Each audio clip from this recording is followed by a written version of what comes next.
Hey guys, well, I hope you're all coping in this really bizarre time. Hope you are all keeping safe, wearing your masks, social distancing, and watching a shed load of Netflix. So it's probably a good job I've done this video today on the basis that my hair's getting a bit long and I have every intention of having a COVID home haircut soon. So my next video will probably have a shaved head, so it's a good job I got it in now.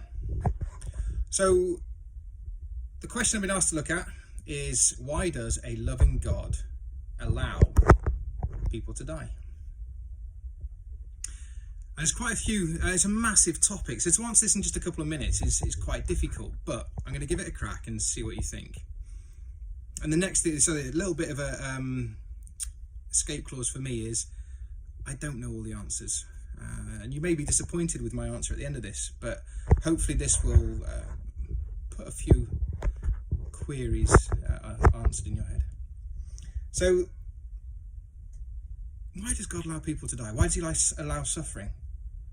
I think the first thing that's really important to understand is, if God intervened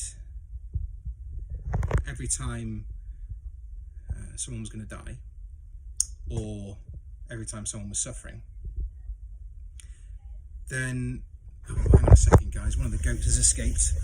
Let me just go and deal with this crisis and then I'll come back to you. Hold on. This is Shadow. I just need to get him back in. Back with you in a minute. Sorry, back with you. One of the goats escaped. So if God intervened every time someone was about to die, there'd be billions of people on Earth. No one would die, no one would get ill, and the world would be overpopulated very, very quickly. So the bottom line is, everybody's going to die. It's just a question of when. So the first thing is, God can't intervene on everyone dying, because we'd be soon overrun, overpopulated, and there wouldn't be enough resources to look after everybody. So we're all going to die. Okay, so just remember that. The next thing is, when God made the world, he did make a perfect world. There was no suffering or death.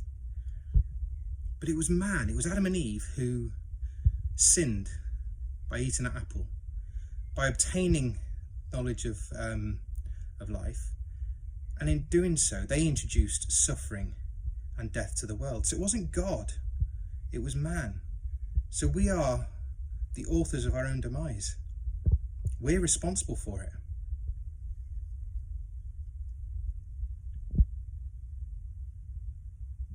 But in answer to the question, why does God allow people to die? Or why do people allow them suffering?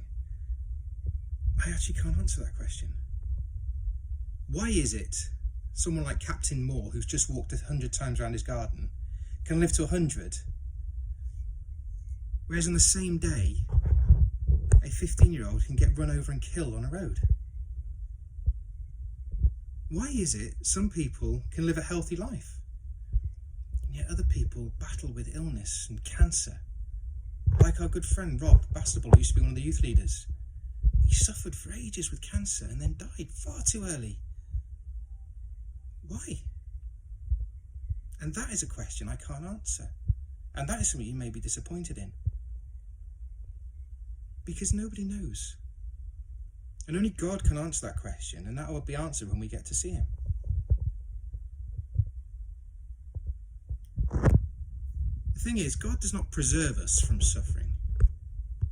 But what he does do is promise that he will be with us through it. There's an old poem called Footprints in the Sand, and if you ever get a chance to look it up, do. And basically, it's about a bloke walking along a beach, and at the end of his life, he looks up and sees scenes of his life flash before him. And he notices two sets of footprints walking in the sand as he goes on this journey through life. And he soon quickly identifies that one of them is his, and the other set of footprints are God's. And then he looks at the scenes of tough times in life, times of suffering, times of illness, where he really struggled. And he noticed that there was only one set of footprints of those. So when he got to speak to God, he said, God, I noticed you've walked next to me for my whole life.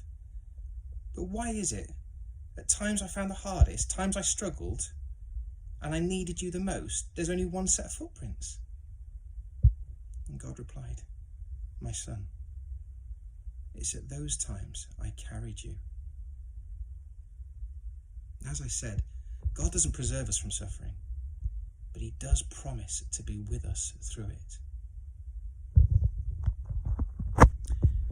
Now in Jeremiah 29:11, my favourite verse, it says, For I know the plans I have for you, declares the Lord, plans to prosper you and not to harm you, plans to give you hope and a future. So God's plan for every one of us is not to harm us, it's not for us to die, it's not for us to suffer. God's plan is a good plan for us. But he doesn't preserve us from suffering, but he does support us. So you've got to remember that we have to understand that sin, suffering and death is not from God. His support and love is. Now the final bit to this is, everyone's going to die. We know that. God doesn't want us to suffer, but he will be there with us. Now the question I have to put back to you is, you don't know when you're going to die. God willing, it will be when you're old and you've come to the end of your life. But what happens if you were to die from this coronavirus or from being in a car crash and that was to happen tomorrow? Are you ready? Are you ready? In that, have you given your life to God? Is God with you in your heart and on your daily life? Do you know where you're going to go when you die? So if we can't answer why does God allow people to suffer and die, what you can answer is, do you know where you're going to go when you do die? I do, because I believe in God and I believe that Jesus came, died on the cross, to pay my sin and my penalty, to allow me to go into heaven. I've said sorry for all the things I do wrong, and I still do things wrong. But I know that I have a faith and a relationship with God, meaning that I will go to heaven. And so if I were to die, I'm ready because I can be there with him. I don't want to go because I've got so much stuff to do. I love my family, I love being here. But you need to make sure that in your heart of hearts and your relationship with God is such that as and when you do, you know you're going to be going to heaven. Now I'm sorry to end on a real downer here, because this isn't really a happy, joyful topic. But I hope that sort of clarifies a few things. We're all going to die, it's just a matter of when. God never intended us to suffer, but he will be with you and carry you through those tough times. Guys, I miss you all and I can't wait for us all to get back together. Hopefully in the summer we'll be able to have some fun. Take care, stay safe, and I'll see you soon.